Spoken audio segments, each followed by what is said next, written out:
Bom dia, eu sou a Marinês Siqueira, pesquisadora do Jardim Botânico do Rio de Janeiro, e queria primeiro agradecer o convite de participar então dessa edição do Simbioma. Agradeço então ao Sérgio, a coordenação do IMA, a comissão, né, do Simbioma, e é um prazer para mim sempre poder conversar com vocês aí sobre temas relacionados então ao grande tópico conservação da Mata Atlântica.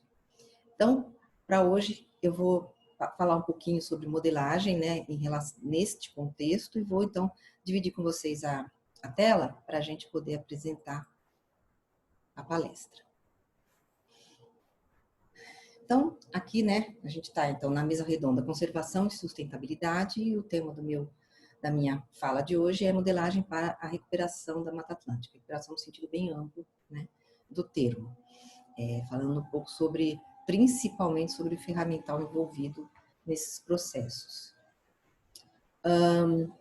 Então, primeiramente, queria fazer uma contextualização bem direta nesse tema, né? Trazendo aqui um pouco o trabalho de Resende e Colaboradores de 2018, trabalho bem interessante, bem abrangente, que estimou, né, em toda a extensão do bioma Mata Atlântica, quais seriam, entre outras coisas, os déficits de vegetação em relação às várias áreas de preservação, principalmente em áreas de preservação ripárias, né, da Mata Atlântica, e fizeram, então, algumas estimativas bem interessantes e preocupantes também, né, sobre esse tema. Nesse trabalho, então, eles trazem essa estimativa de cerca de 7,2 milhões de hectares de áreas ripárias degradadas, né? E falando que a possível recuperação ou restauração dessas áreas que estão degradadas em mais ou menor nível, isso incrementaria a cobertura de vegetação nativa do bioma como um todo poderia incrementar em até 35%. Então, a gente está falando aqui de megas números, megas desafios, né? Como tudo, quando a gente fala de meio ambiente e biodiversidade no Brasil, né? Então, aí é o seguinte, eu queria falar então com vocês sobre esta temática um pouco mais específica, né? De avanços, então, no uso da terra e incorporando temas associados também a mudanças climáticas para juntar várias dessas coisas em ferramentas para recuperação e conservação, então, mais especificamente no nosso caso, da biodiversidade e aqui da Mata Atlântica, né? Queria também trazer, dentro dessa contextualização, utilizando a literatura, eu gostaria também de trazer para vocês esse trabalho extremamente importante e interessante, que recém saiu, uma publicação agora de julho de 2020, da Universidade Federal de Minas Gerais e Federal de Viçosa, cujo pesquisador Britaldo participa. Então, melhor, lidera, né? É um trabalho extremamente interessante de estabelecer, caracterizar as diferentes regiões pela sua vocação em relação à restauração ou sistemas agroflorestais ou sistemas envolvendo mais a questão de conservação. É bem interessante esse artigo, eu super recomendo essa leitura, porque é um trabalho que organizou uma série de informações, né, assim, de dados de uso do solo, né, dados fisiográficos, climáticos e históricos, por exemplo, analisados, né, do ponto de vista do uso da terra, que tem foco ou que seria um determinante, por exemplo, ou determinantes para a regeneração natural. Então, este trabalho traz essa ideia da vocação, de estabelecer essa vocação, que pode ser uma vocação tendendo para a regeneração natural, dependendo da região, tendendo para sistemas agroflorestais ou tendendo para conservação de restauração, propriamente dita, né, de reflorestar, aqui no caso, reflorestar, né, para reflorestar. Esse trabalho, então, por exemplo, na questão, quando se avalia uma determinada região através de várias variáveis relacionadas, na sua maioria, no uso da terra, quando você estabelece, então, uma vocação para a regeneração natural, a gente está falando, por exemplo, das áreas de influência. Está sendo medido, ou analisado, ou estimado as áreas de influência, por exemplo, dos fragmentos de vegetação baseada no tamanho e proximidade entre os fragmentos. Maior ou menor chance de sucesso na produção e colonização de propágulos. Por exemplo, é um exemplo do que você estima, analisa, né, a partir dos dados. Então, por exemplo, aqui a gente pode já começar a entender que tem muita, por exemplo, métrica de paisagem envolvida aqui, quando você fala em tamanho, proximidade entre fragmentos, para poder estabelecer alguns critérios que são importantes, então, por exemplo, para a regeneração, né? Então, esse trabalho é bem interessante, porque ele faz isso, então, nessas 3 grandes vertentes aqui. Por exemplo, aqui na vocação para conservação envolvendo restauração, vamos dizer assim, você tem todo um trabalho envolvendo o mapeamento, né, das manchas dessa vegetação, utilizando métricas de conectividade, utilizando a capacidade a capacidade instituída naquela região para restauração, né? O mapeamento dessas áreas ripárias e áreas de recarga, por exemplo, né? E estabelecimento, então, ou então uso, na verdade, dos mapas já de prioridades de conservação, por exemplo, do MMA. Então, é uma análise multicritério, né, envolvendo vários dados de várias fontes diferentes, né, para você estabelecer qual a vocação de uma determinada região, né? Nesse sentido, esse trabalho aqui, né? Por exemplo, aqui no caso quando se identifica uma região altamente degradada, né, e com uma vocação, vamos dizer, estabelecendo, de acordo com os demais critérios, uma vocação para a restauração, aí você pode falar em métodos, por exemplo, aqui eles falam, né, em estratégias envolvendo métodos de conservação do solo e métodos, por exemplo, de inclusão de espécies nativas nessas áreas já altamente degradadas, classificadas, então, no mapeamento. Nesse aspecto, nessa questão aqui, ainda falando da regeneração natural, então, são vários os critérios que entram nessa construção desse conhecimento, parcialmente explícito, né, de uma determinada região. Você vai usar, como falamos no slide anterior, a distância, por exemplo, de um determinado ponto, de um determinado pixel, né, a vegetação nativa, né, a distância, então, a área, por exemplo, da influência de vegetação próxima, que aqui assim envolve bastante métrica de paisagem. Você também pode avaliar, né, eles também usaram a resiliência local, né, a capacidade intrínseca, baseado em parâmetros, aqui no caso, topográficos, hidrográficos e da terra, né, para você saber qual seria, para também entrar este critério nesta avaliação, classificação, né? E também o histórico de uso da terra, né? A intensidade de agricultura da região, de utilização de agricultura na região, intensidade de pastagem e a conformidade, então, aos aspectos mais legais. E aí, com isso, utilizando todos esses critérios na tomada de decisão, você pode, então, estabelecer as melhores ações de conservação dentro de um espectro de possibilidades envolvendo, por exemplo, ações de restauração, né? Aqui falando desde restauração através de estratégias restauração passiva até ativa. Então, tem toda uma gama de possibilidades aqui dentro.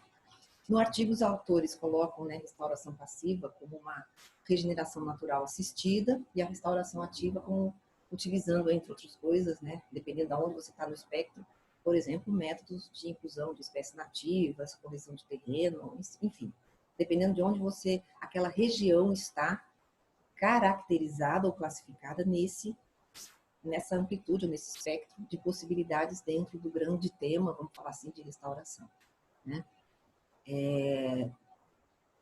Bom, Continuando, ainda neste trabalho extremamente interessante e importante e recente, a gente tem aqui, então, um mapeamento realizado pelos autores, né, classificando os municípios, diferentes municípios da bacia do Rio Doce, em relação a essas vocações, né? Então, depois que faz toda aquela análise, utilizando todos aqueles algoritmos espacialmente explícitos, né, para analisar tudo isso, eles chegaram à conclusão, então, que 47% das áreas analisadas, né, tem vocação para regeneração natural, 68% por restauração, que eles chamaram aqui de ativa, e 43% para sistemas agroflorestais, assim divididos aqui, nessa vocação sendo muito alta até muito baixa. Então, mostrando, né, a distribuição aqui, né, na parte oeste da bacia, uma vocação mais importante para aspectos de regeneração e aqui para conservação, né?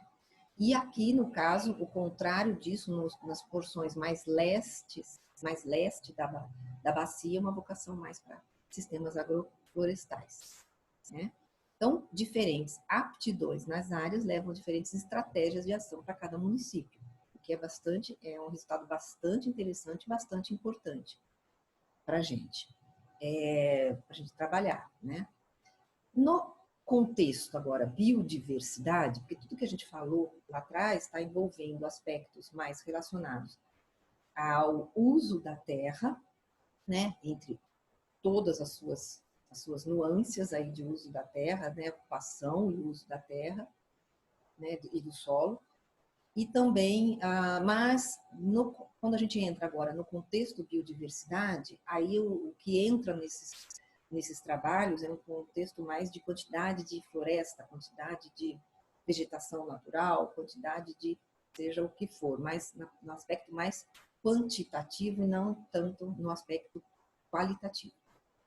Então, agora trazendo para essa discussão o contexto da biodiversidade, a gente pode partir daí e incorporar novos critérios, né? Então, por exemplo, partindo-se do que já existe, né, de classificação da aptidão e uso da terra, por exemplo, numa determinada região, exemplo, do trabalho anterior, e acrescentando aspectos mais climáticos, embora exista também o aspecto climático na classificação de aptidões lá do uso da terra, a gente podendo trazer mais aspectos climáticos envolvendo mais diretamente relacionados à distribuição das espécies, seria a gente poderia agregar um valor a mais ainda nessa caracterização dos municípios ou das subbacias, qual unidade que você preferir discutir ou classificar a sua região, mas trazer esse contexto agora mais para o lado, então, um pouquinho mais da biodiversidade como um todo. E aí uma coisa que é bem interessante de analisar é a distribuição das espécies, então, nessas regiões, a distribuição das espécies nativas nessas regiões tratadas. Então, e também, não só trazer aspecto climático, mas podendo, uma vez trazendo esse aspecto climático, você pode também projetar essas mudanças, né? Não só as mudanças do uso da terra, mas também as mudanças climáticas nessa análise. Então, trazendo para a discussão também isso, que é importante. Quando a gente fala, então, nessa questão envolvendo a distribuição das espécies e também na priorização para utilização nesta ou naquela região, a gente está falando também que é importante trazer para essa discussão ou para este framework, ou esse fluxo de trabalho, os atributos funcionais dessas espécies, que vão variar de espécie para espécie, naturalmente, de grupo para grupo, né? E vão ter melhores respostas ou piores respostas, né? A cada uma das ações que a gente está colocando aí. Então, tudo isso são coisas que já existem dados, né?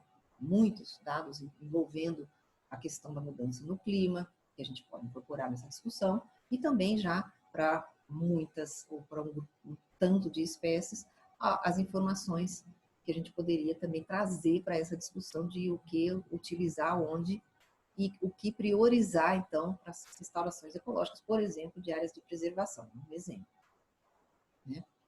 Então, neste contexto de trazer para essa análise a gente então está falando de como que a gente incorpora esses outros critérios nessas ferramentas, então, nessas análises.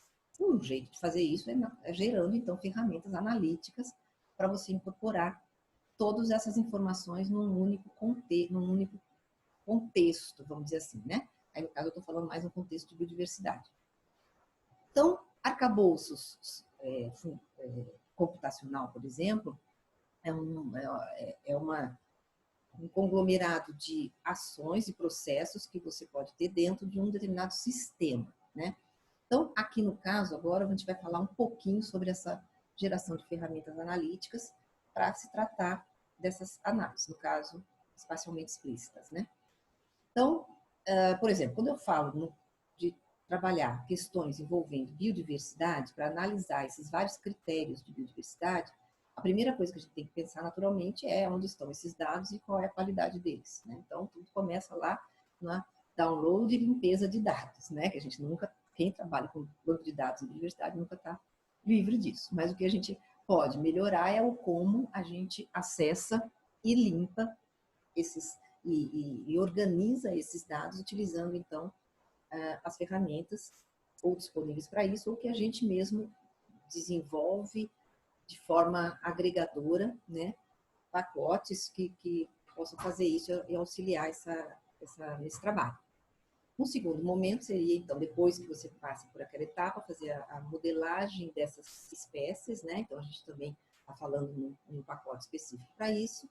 E o final disso seria essa priorização, que é um casamento final, onde você tem esses vários outros processos acontecendo em outros fluxos de trabalho, mas cujos resultados são, então, incorporados nesse processo aqui de priorização. Muito bem. A gente está falando aqui desses dois aqui, ó, esse daqui, já existem vários pacotes e tem mais este pacote aqui, desenvolvido pelo núcleo de computação, com participação de vários pesquisadores, né, lá aqui várias pessoas, que depois eu vou falar delas, né, lá do Jardim Botânico também, de pessoas bolsistas do IMA, várias parcerias aqui. E o Modeler, que também é um pacote desenvolvido também pela equipe do núcleo lá de computação do Jardim Botânico, também com parcerias das mais variadas locais, que também vou falar mais para frente um pouquinho. Aqui, a gente ainda não tem nada pensado, vamos dizer assim, ou melhor, iniciado para priorização dentro desse contexto aqui de biodiversidade. É isso que a gente quer, uma das coisas, um dos produtos que a gente quer desenvolver.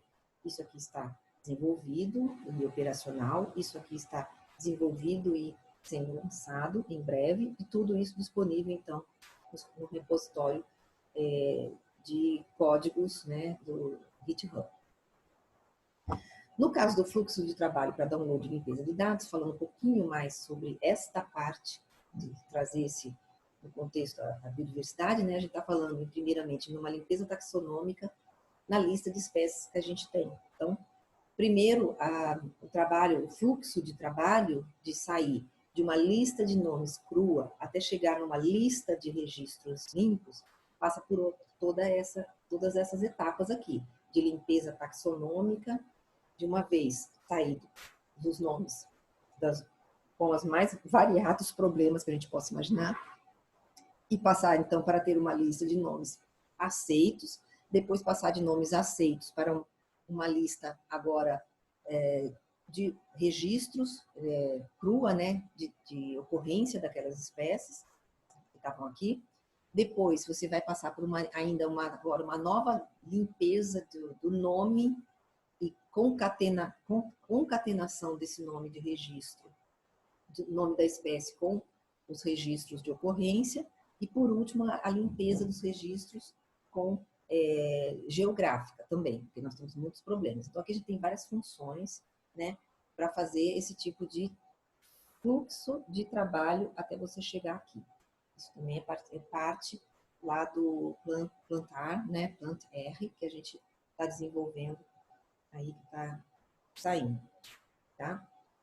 Para a catalogação daí da biodiversidade, para a gente fazer download automatizado dos dados, né, de ocorrência e padronização nomenclatural. Então, a gente tem este pacote que faz download, então, das várias bases de dados. A gente tem várias bases de dados com espécies, né, com registros de ocorrência de espécies.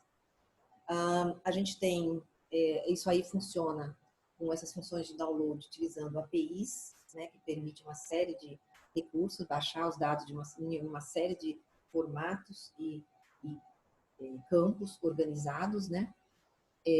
Funções para juntar esses dados oriundos de fontes diferentes, né? E depois fazer os procedimentos de limpeza. Isso, por exemplo, para aquela região específica da bacia também, falando ainda da bacia do Rio Doce, a gente começou então o trabalho olhando e falando, tá, quais são as espécies de plantas com ocorrência na bacia? Num primeiro levantamento que a gente faz exaustivo nas bases, assim a gente chegou a 57.465 nomes. Depois que você faz a checagem da integridade do nome, né, tal, você checa isso e você vai reduzir isso daqui, a gente reduziu isso aqui para quase 19 mil nomes. Aí depois você pode integrar esses nomes, porque nem todos os nomes são os nomes atualmente aceitos. Você tem que fazer também um trabalho de concatenação desses diferentes nomes que a espécie pode ter ao longo do tempo, caindo para 15 mil, e depois a validade de tudo isso que está agora aceito, com a validação taxonômica totalmente do nome científico, a gente chega aqui a 12 mil registros, um pouco mais de 12 mil registros. Então, de 57 mil caindo para 12 mil. Isso significa, então, quando a gente começa a pensar nesse contexto da biodiversidade, se você está pensando, então, no número de espécies de plantas com ocorrência na bacia, você sai de um universo de 12 mil espécies, aproximadamente. Estou fazendo aqui uma aproximação, né? Das quais aproximadamente 370 são árvores, né? Com essa distribuição aqui na bacia.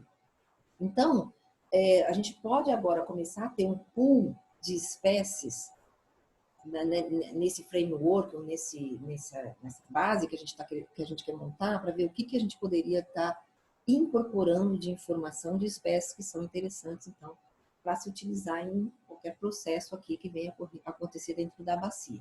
Estamos falando desse universo. Do ponto de vista de registros, né, a gente está falando em algo próximo de 45 mil, no caso de espécies, né, nesse caso aqui, aproximadamente 7 mil registros.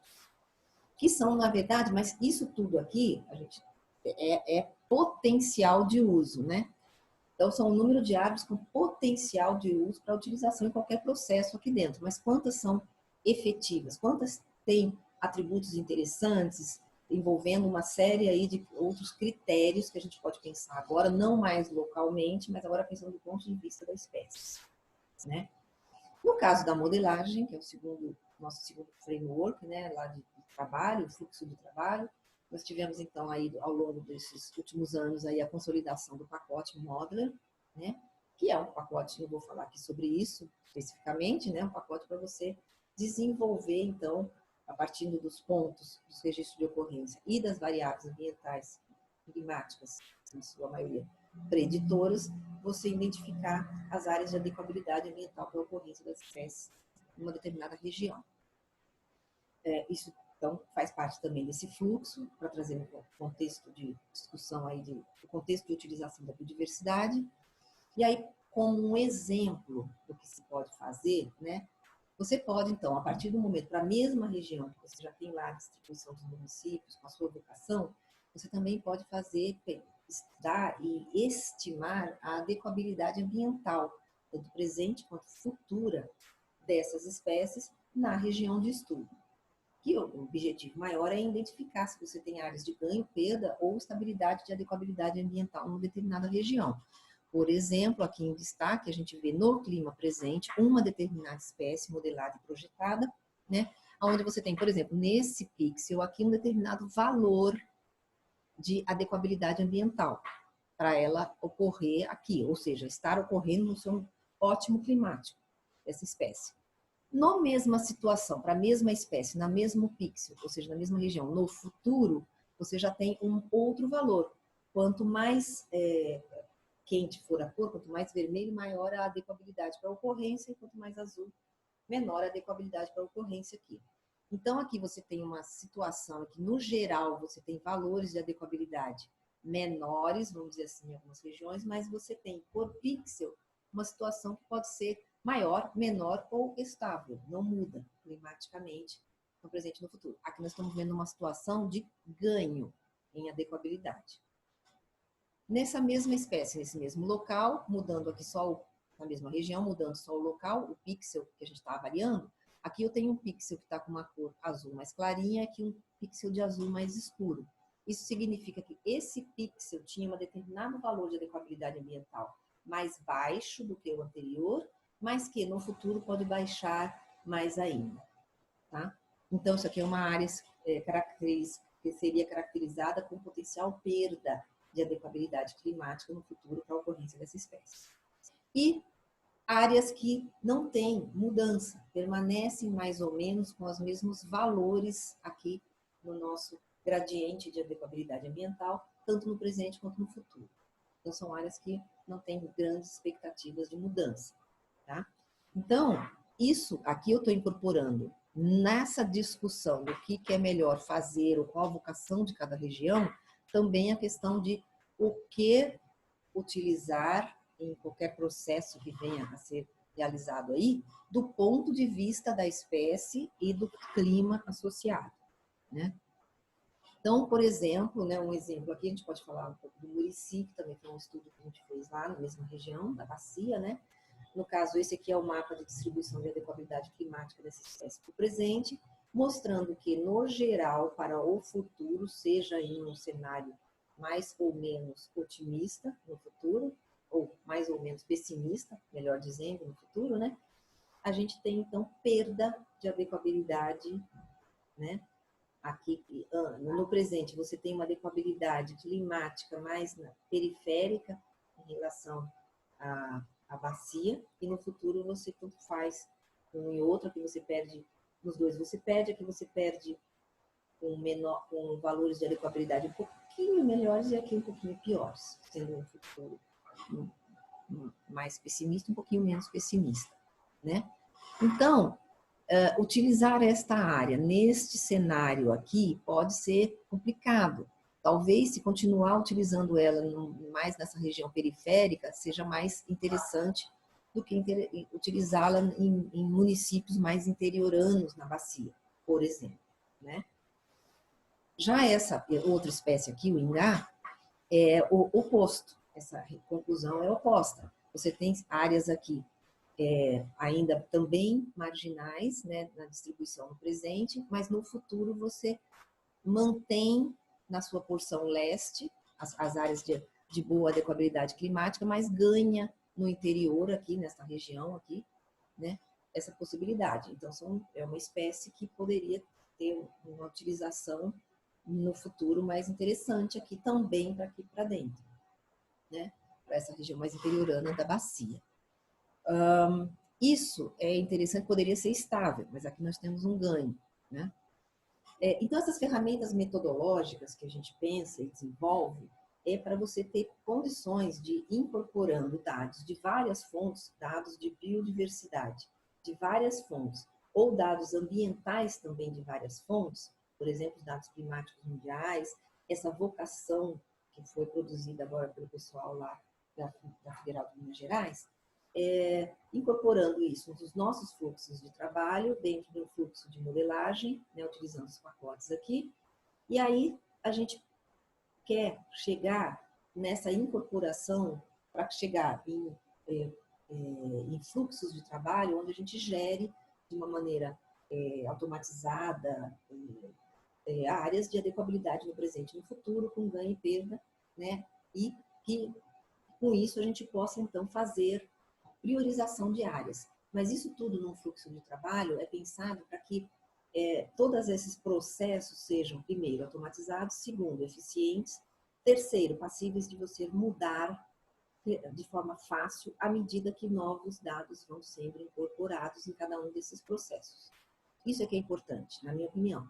Não é fazer uma vez e está pronto e acabou. Não, é você poder atualizar, porque a geração de informação, a gente vive agora essa revolução da informação, né, é muito rápida, muito grande, né? Então, a gente tem que ter mecanismos de incorporar esses novos dados rapidamente. para gerar coisas, produtos cada vez mais específicos e eficientes, né? Então, esses produtos metodológicos, por exemplo, né, que fazem parte desse fluxo de trabalho, são bancos de dados, né? A gente sempre fala para usar iniciativas open, abertas, né, domínio público, etc. Né?